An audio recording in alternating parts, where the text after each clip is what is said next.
គេចាត់ស្រីសុស្ដីមកអាយុ7ឆ្នាំភាសាខ្មែរកូនរៀនពោណសុភាព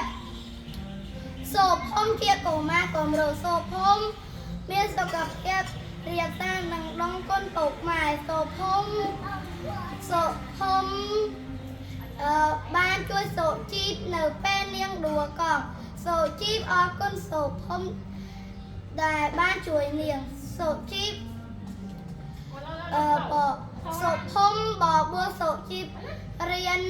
តាំងពីពេលនោះមកសូជីបរៀនពូកាយជាងមុនហើយសាក់សពហូតអស់ហើយគណៈវិទ្យាកូនរៀន